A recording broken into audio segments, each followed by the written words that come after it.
आदाब दोस्तों, मैं हूं गालिब कमाल और आप मुझे मेरे YouTube चैनल के ज़रिए से देख रहे हैं। आज हम कायनात की कहानी को आगे बढ़ाएंगे और जैसा कि आपको मालूम है कि मैं पहली किस्त में बिग बैंग को डिस्कस कर रहा हूं, तो अब हम क्या करेंगे, हम बिग बैंग के जो सबूत हैं उनमें से एक को देखेंगे। तो बिग बैंग का जो सबसे बड़ा सबूत माना जाता है वो है कॉस्मिक माइक्रोवेव बैकग्राउंड रेडिएशन का evidence. Cosmic microwave background radiation क्या होती है?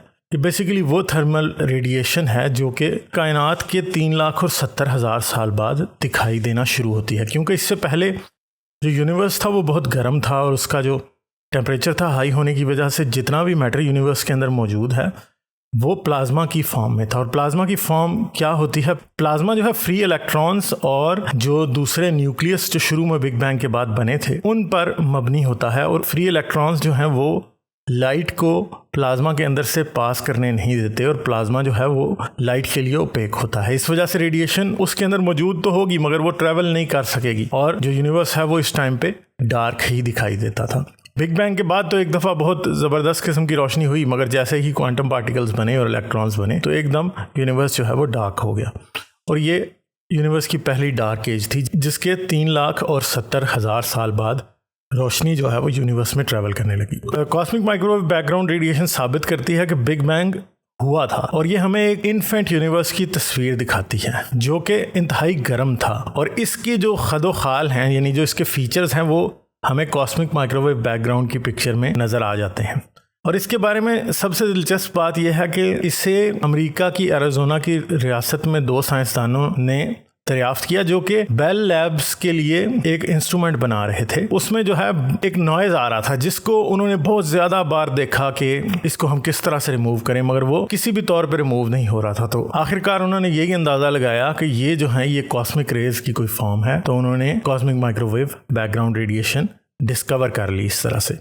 जब आप किसी भी टेलीस्कोप के ज़रिए स्पेस में झांकने की कोशिश करते हैं तो जो चीज़ आपको जितनी दूर नज़र आती है वो इतनी पुरानी भी है। क्यों? क्योंकि लाइट जो है उसकी एक ख़ास स्पीड है और जो चीज़ जितनी भी आपको दूर नज़र आती है वो उसका मतलब यही है कि वो उतनी ही पास्ट में इसलिए है क्योंकि लाइट को ट्रैवल करके आने में भी बहुत टाइम लगता है।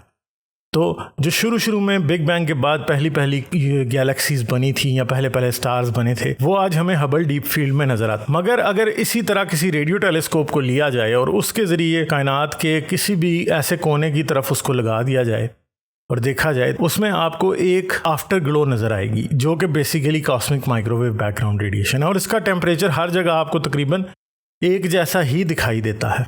तो ये असल में वो रेडिएशन है जो कि लास्ट स्कैटरिंग सरफेस जो कि 3,70,000 साल बाद बिग बैंग के बनी थी उससे फूटी थी और ये आज भी उसकी हमें फीचर्स दिखाती है।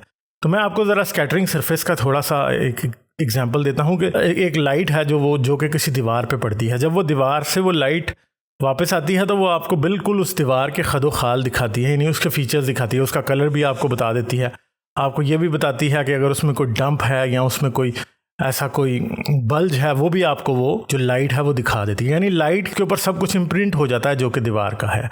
तो इसी तरह से जब बिग बैंग हुआ और उसके 3,70,000 साल बाद कायनात की या यूनिवर्स की जो पहली स्कैटरिंग सरफेस तब बनी जब प्लाज्मा स्टेट यूनिवर्स की ख़त्म हुई, टेम्परेचर ड्रॉप हुआ, हाइड्रोजन के जो प्रोटॉन्स थे यानी जो न्यूक्लियस थे उन्होंने इलेक्ट्रॉन्स को कैप्चर किया और जब एटम्स बने और यूनिवर्स लाइट के या रेडिएशन के ट्रैवल करने के लिए ट्रांसपेरेंट हुआ, तब ये रेडिएशन फूटी थी। और इसको आज हमने डिटेक्ट किया है और हमें आपके इन्फेंट यूनिवर्स की तस्वीर जो है वो नज़र आ गई है।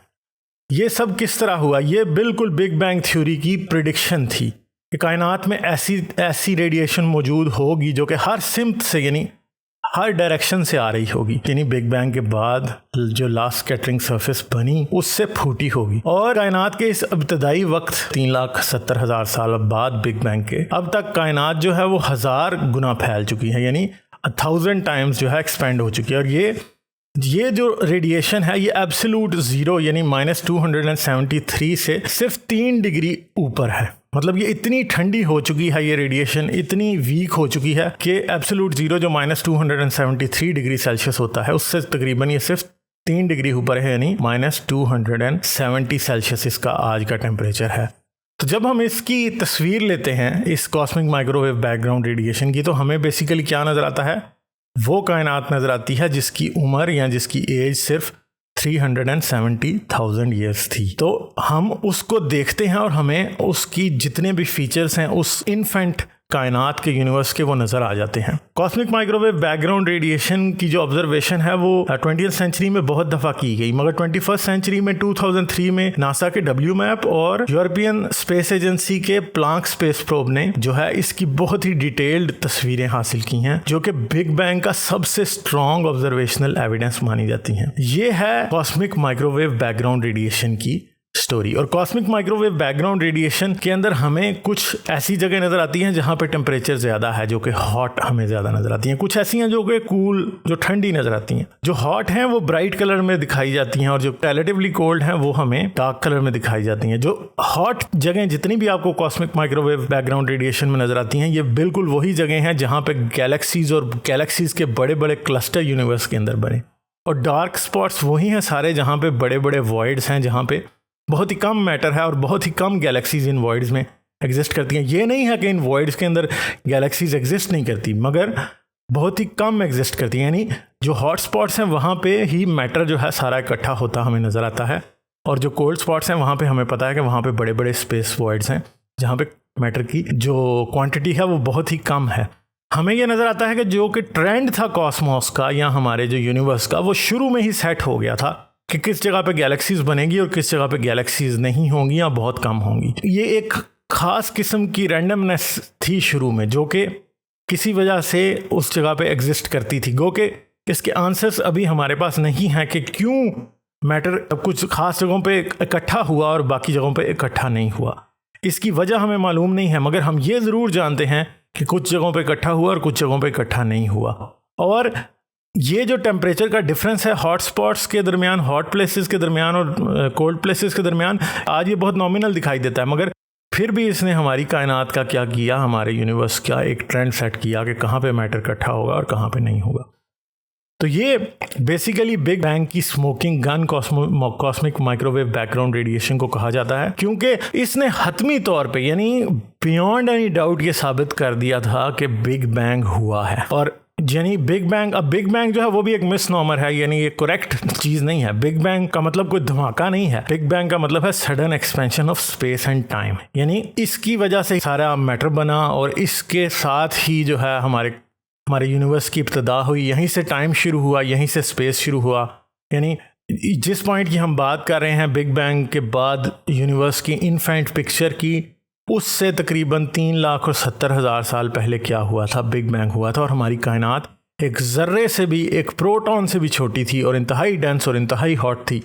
मगर फिर क्या हुआ, किसी वजह से ये एकदम within trillionth of a second वो अपने इनिशियल वॉल्यूम से ट्रिलियन टाइम्स बड़ी हो गई। और फिर क्या हुआ, तमाम का तमाम मैटर बना और आपके टाइम और स्पेस का आगाज़ हुआ और वहीं से आपकी यूनिवर्स जो है वो चली।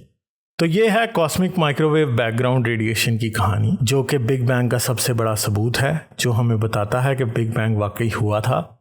यानी इसने बिग बैंग को बिना किसी शक को शुबे के साबित कर दिया। इसी सिलसिले की अगली किस्त में किसी और नए टॉपिक के साथ मैं आपके सामने आऊँगा और उम्मीद है आपको ये सीरीज़ पसंद आ रही है। तो इसकी वीडियोस लाजमी अपने दोस्तों के साथ शेयर करें ताकि ये अंडरस्टैंडिंग ज़्यादा से ज़्यादा लोगों के साथ सामने आ सके और वो समझ सकें कि हमारा यूनिवर्स किस तरह से पैदा हुआ और ये किस तरह से ऑपरेट करता है। तो चलें, मुझे इजाज़त दीजिए। आदाब। अगर आप मेरी वीडियोस को पसंद करते हैं तो सब्सक्राइब करें और घंटी का बटन दबाना ना भूलें, और मुझे पेट्रियन पर सपोर्ट करें। पेट्रियन पर आपकी मदद मेरे लिए मेरे इस काम को जारी रखने में इंतहाई मददगार साबित होगी।